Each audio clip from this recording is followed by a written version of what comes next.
Hello and welcome to my YouTube channel Pappa Physics. कैसे हैं बच्चा लोग? बिल्कुल मस्त होंगे। चलिए हम लोग अपने उसी टॉपिक को आगे कंटिन्यू करते हैं।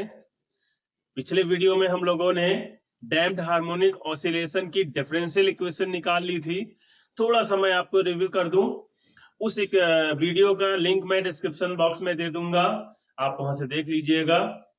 आपको हमारे इस चैनल पर सारी चीजें, सारा कंटेंट, सब कुछ मिलेगा, आपके सिलेबस के अकॉर्डिंग मिलेगा।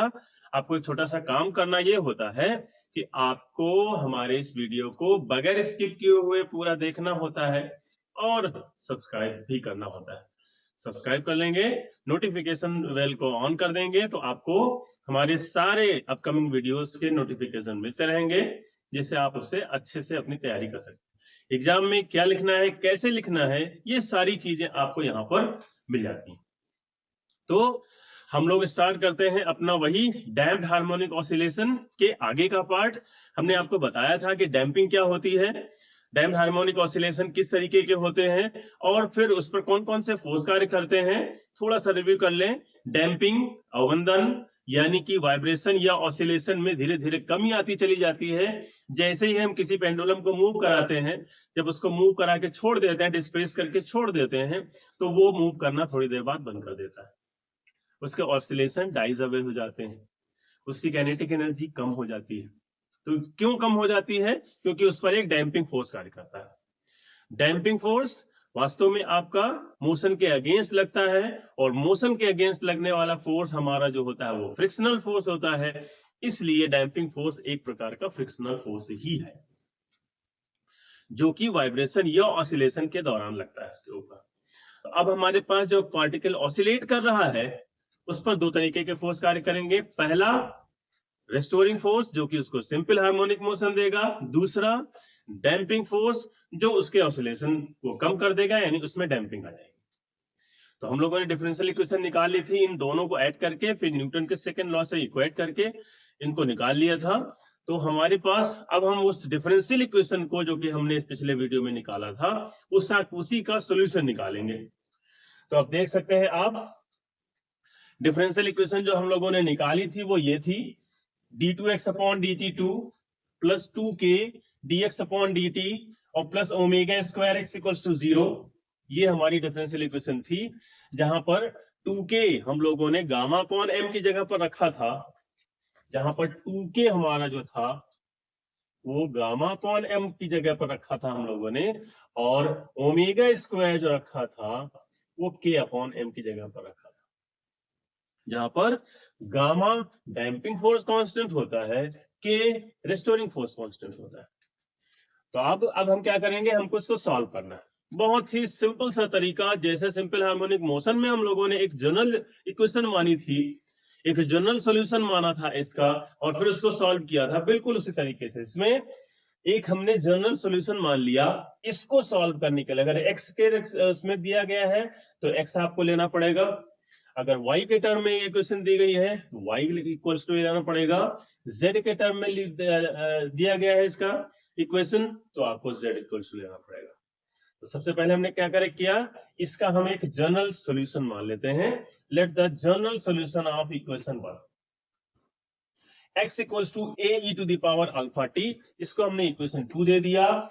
इस इक्वेशन में a और अल्फा दोनों आर्बिट्रेरी हैं। आप चाहें तो एक जगह b ले लीजिए, अल्फा की जगह पर बीटा ले लीजिए, गामा ले लीजिए, डेल्टा ले लीजिए, थीटा ले लीजिए, कुछ भी ले लीजिए, आर्बिट्रेरी यानी ऐच्छिक।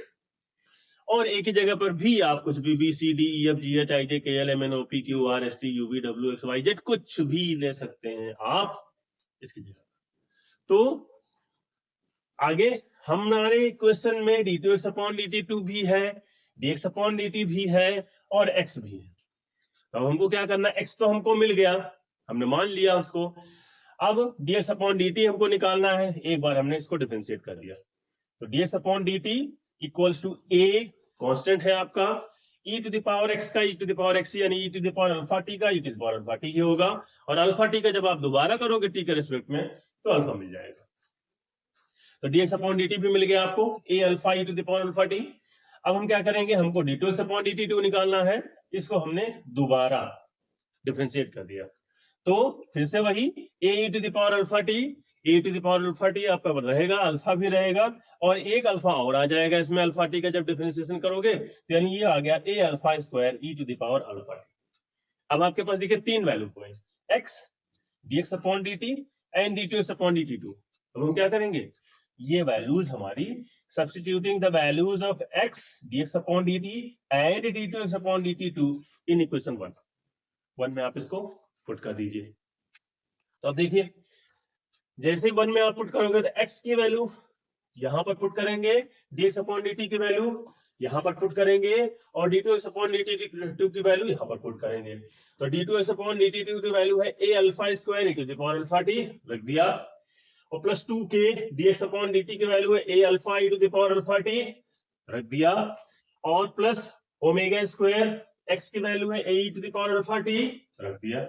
अब देखिए a e to the power alpha t इसमें है, a e to the power alpha t इसमें है, a e to the power alpha t इसमें है, सब में से कॉमन ले लिया हमने, ब्रैकेट टर्म आपका alpha square plus 2k alpha plus omega square equals to 0। अब हमारे पास since a e to the power alpha t does not equals to 0, अगर आपने इसको 0 कर दिया तो आपने जो जनरल सॉल्यूशन माना है वो 0 हो जाएगा, x इक्वल्स टू 0 हो जाएंगे, यानी मीनिंगलेस हो जाएगा, इसका कोई मीनिंग नहीं रह जाएगी फिर। तो ये 0 हो नहीं सकता है, इसलिए दूसरा ब्रैकेट टर्म हमारा 0 होगा। अब इसमें सीधा चार्ज लगा दीजिए। आपका सीधा चार्ज आपको पता है क्या होता है, जिस टर्म में होता है उस वैल्यू निकाल करके -2b plus minus under root of 4b square minus 4ac upon 2a। तो यहां पर देख लीजिए आप -2k minus b plus minus under root of 4k square minus ये 4ac माइनस 4ac। तो ये आपकी वैल्यू जब अल्फा की वैल्यू आपने निकाली यहां से तो आ गई -k plus minus under root of k square minus omega square. अब हमारे पास देखिए अल्फा के वैल्यू आ गई दो, एक प्लस की एक माइनस की, यानी हमने तो अपने सॉल्यूशन में एक ही अल्फा माना था, लेकिन हमारे पास अब दो अल्फा आ गए। इसका मतलब हमारे सॉल्यूशन जब हम इसमें रखेंगे वैल्यू तो हमको इसको दो पार्ट में ब्रेक करना पड़ेगा। पहला part a1 e to the power alpha 1t, दूसरा plus a2 e to the power alpha 2t, दो हो गए। वही हमने किया, जनरल सॉल्यूशन आपका बिकम्स, यानी ये हो जाएगा अगर ये वैल्यू आप इसमें रखते हो तो x equals to a1 e to the power minus k plus under root of k square minus omega square t पहला, और plus a2 e to the power minus k minus under root k square minus omega square t दूसरा। ये आपके पास एक general solution आ गया है इसका equation 1 का। लेकिन अभी ये इक्वेशन आपकी नहीं आई, क्यों नहीं आई? आपने x की वैल्यू निकाली, यानी डिस्प्लेसमेंट ऑफ द वेव निकाला या ऑसिलेशन निकाला, पार्टिकल का डिस्प्लेसमेंट निकाला आपने, लेकिन इसमें हमारे पास k और ओमेगा ये तो हमने माना था, यहां पर देखिए ये तो हमारे कंसीडर्ड नंबर है, कंसीडर्ड क्वांटिटी है, सॉरी। तो अब आप क्या कि ये आपका जो डिस्प्लेसमेंट है इसका ये डिपेंड करेगा के और ओमेगा पर। अब के और ओमेगा देखिए आपका क्या है, के हमारा है गामा यानी damping force directly proportional to, यानी जितना डैम्पिंग बढ़ाओगे कि उतना ही बढ़ेगा, और कि ये ओमेगा भी हमारा रेस्टोरिंग फोर्स कांस्टेंट हो गया अंडर रूट में, वो भी उसी तरीके से ओमेगा की वैल्यू भी रेस्टोरिंग फोर्स कांस्टेंट पर डिपेंड कर रही है, कि हमारा डैम्पिंग फोर्स कांस्टेंट पर डिपेंड कर रही है, और उसी से हमको डैम्पिंग आई मिली है यहाँ पर। इसलिए अब आपको क्या करना होगा, के और ओमेगा पर इसकी वैल्यू डिपेंड करेगी कि के इज ग्रेटर देन ओमेगा, के इज लेस देन ओमेगा, या के इज इक्वल्स टू ओमेगा। इस पर तीन केस आपको डिस्कस करने पड़ेंगे, वही आपको बताएंगे कि डैम्पिंग किस तरीके की होगी। चलिए केस डिस्कस करते हैं। हाँ तो बेटा हम लोगों ने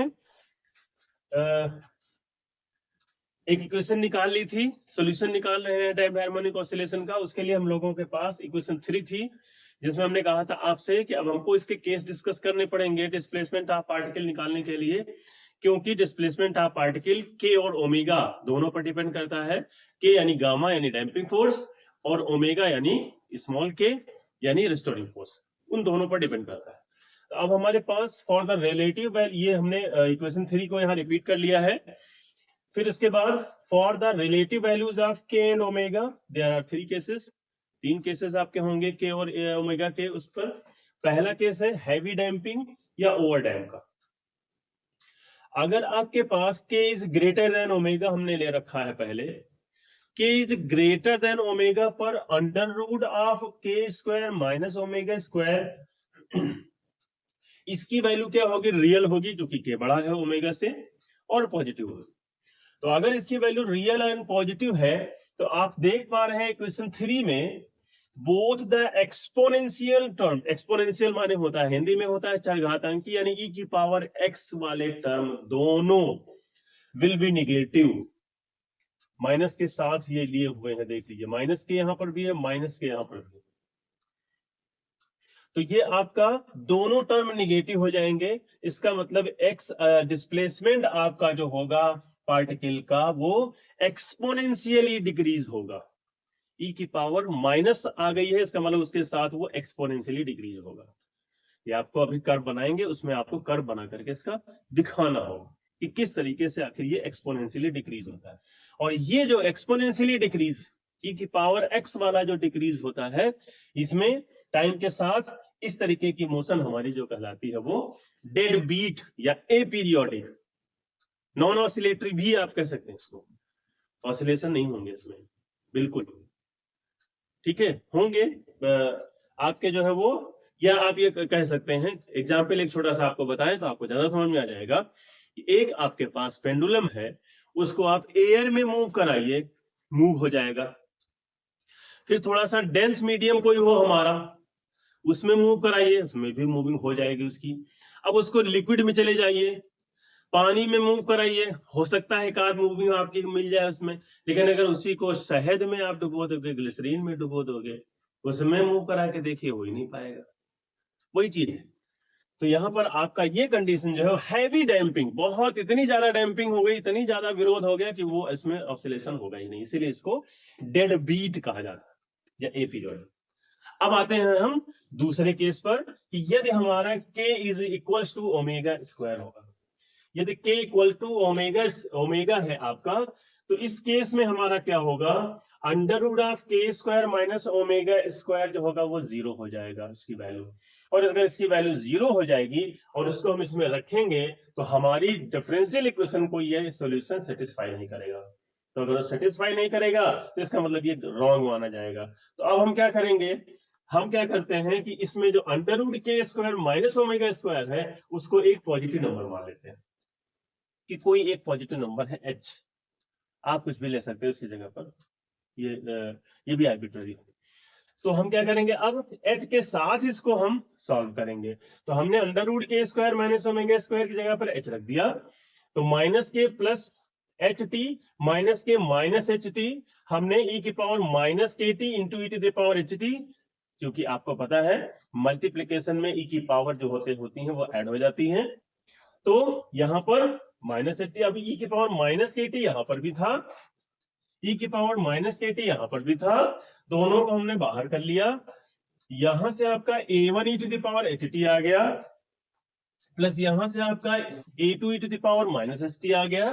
अब हम क्या करेंगे, ई की पावर x का फॉर्मूला ओपन कर देंगे, तो 1 plus h t plus x square, यानी अगला वाला टर्म हमको नहीं लेना है, हायर टर्म हमको नहीं कंसीडर करना है, और फिर a2 1 माइनस एच टी और प्लस फिर हायर टर्म, तो neglecting higher powers of h की हम, क्योंकि नंबर बहुत बड़ा होता जाएगा, डैम्पिंग बहुत बड़ी हो जाएगी, इसलिए हमको नहीं लेना।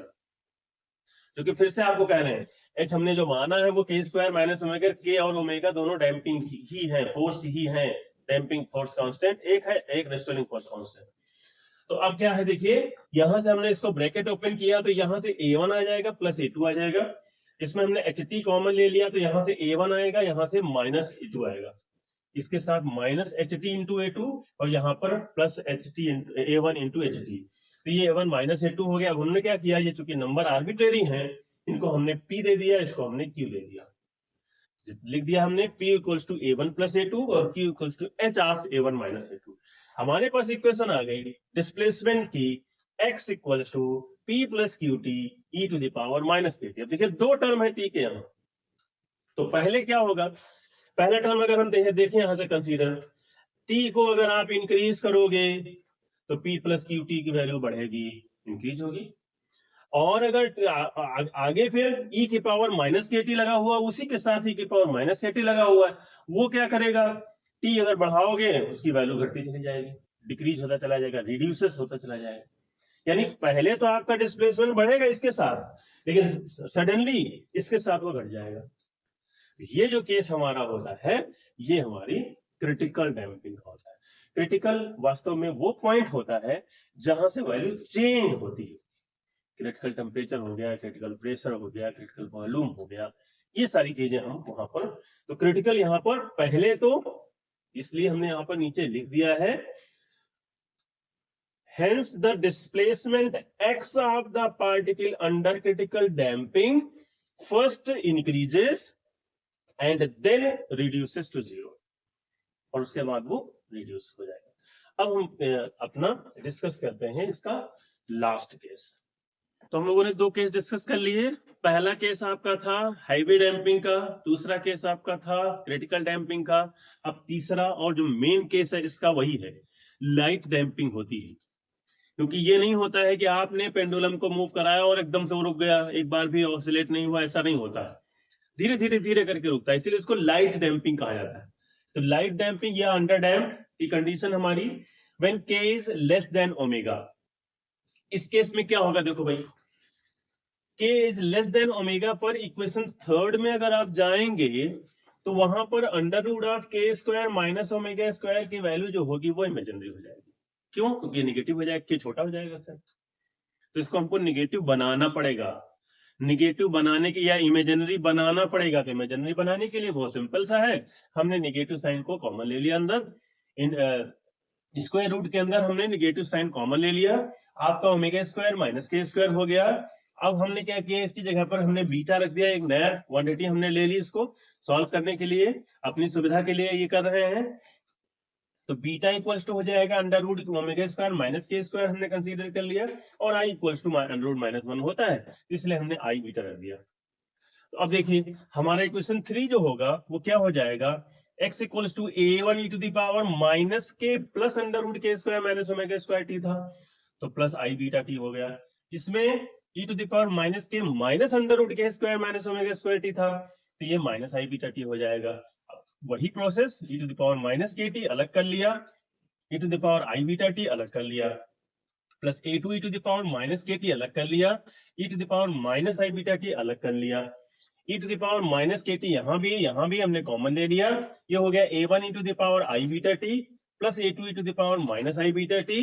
अब हमारे पास देखिए e की power i theta plus e की पावर माइनस आई थीटा, तो e की पावर आई थीटा आपने पढ़ा है, ये होता है cos theta plus i sine theta, और अगर माइनस लगा देंगे तो माइनस हो जाता है, यानी ये प्लस माइनस हमारा अगर है तो ये प्लस माइनस होता है। ये हम लोगों ने फॉर्मूला ऑलरेडी पढ़ रखा है। तो यहां पर क्या किया हमने, e to the power i beta t को cos beta t plus i sine beta t, e की power minus i beta t को cos beta t minus i sine beta t कर लिया हमने। अब x equals to e to the power minus k t तो आपका था ही, a1 cos beta T हमने यहां पर भी है, प्लस a2 के साथ भी cos बीटा टी है, cos बीटा टी कॉमन ले लिया तो a1 प्लस a2 आ गया, plus i of a1 minus a2, यहां से a1 आई साइन बीटा टी होगा, यहाँ माइनस a2 आई साइन बीटा टी होगा, हमने आई कॉमन ले लिया, a1 minus a2 sign beta T common ले लिया। अब हमको इसको साइन a प्लस बी का फॉर्मूला बनाना है। क्यों बनाना है? क्योंकि आपने सिंपल हार्मोनिक मोशन में पढ़ा होगा कि x equals to a sine omega t plus phi, इस टाइप की एक इक्वेशन हमारी होती है, सिंपल हार्मोनिक मोशन की इक्वेशन होती है। यानी ऑसिलेशन अगर कहीं पर हो रहे हैं तो साइन कर्व हमारा उस तरीके का होता है। तो लेट हम क्या करेंगे, कॉस के साथ साइन बनाना है, a1 प्लस a2 को a साइन फाई मान लिया, फाई की जगह डेल्टा भी ले सकते हो आप, थीटा भी ले सकते हो, ये डिपेंड करता है कि ये आर्बिट्ररी है, ए भी आर्बिट्ररी, कैपिटल आर भी ले सकते हो आप, यहाँ पर कैपिटल ए भी, क्योंकि हम कैपिटल ए पहले ले चुके थे इसलिए नहीं लिया यहाँ पर ये, और दूसरे को आई ऑफ a1 माइनस a2 को a cos फाई रख देंगे इसमें, इसकी जगह पर a साइन फाई, देखिए a sine phi cos beta t, और plus i of a1 minus a2 की जगह पर a cos phi sine beta t. अब ये साइन ए प्लस बी का ए हमने कॉमन ले लिया, तो sign A cos B plus cos A sine B बन गया, sign beta t plus five beta T की वैल्यू रख दी। ये है आपकी डिस्प्लेसमेंट का इक्वेशन या equation of damped harmonic oscillation, जिसमें एम्पलीट्यूड कितना है, ए to the power minus k T, के की जगह वैल्यू रख दिया। ये है एम्पलीट्यूड टोटल, एम्पलीट्यूड डिक्रीज हो रहा है धीरे धीरे, देख ले ई के पावर के साथ में ए दिया है, इसका मतलब वो डिक्रीज हो रहा है। और टाइम पीरियड इसका 2 पाई अपॉन बीटा, बीटा की वैल्यू रख देंगे omega square minus k square, ये 2 पाई अपॉन ओमेगा से ज्यादा होगी वैल्यू, इसका मतलब कि टाइम पीरियड इसमें ज्यादा लगेगा, जब डैम्पिंग होगी जाहिर सी बात है टाइम पीरियड बढ़ जाएगा। तो ये और ये बेटा आपको इसमें ग्राफ बनाना होगा। ये केस फर्स्ट का है ग्राफ, यानी हैवी डैम्पिंग का, ये क्रिटिकल डैम्पिंग का, और ये मेन आपका जो कर्व है वो ये है केस थर्ड यानी लाइट डैम्पिंग का। तो ये आपका डैम्प्ड हार्मोनिक ऑसिलेशन कंप्लीट हो गया। काफी महत्वपूर्ण आर्टिकल है, इसको आप जरूर देख लीजिएगा पूरा। इसके पहले वाला वीडियो मैं दे दूंगा डिस्क्रिप्शन बॉक्स में, बगैर उसको देखे हुए ये समझ में नहीं आएगा। तो मिलते हैं नेक्स्ट वीडियो में।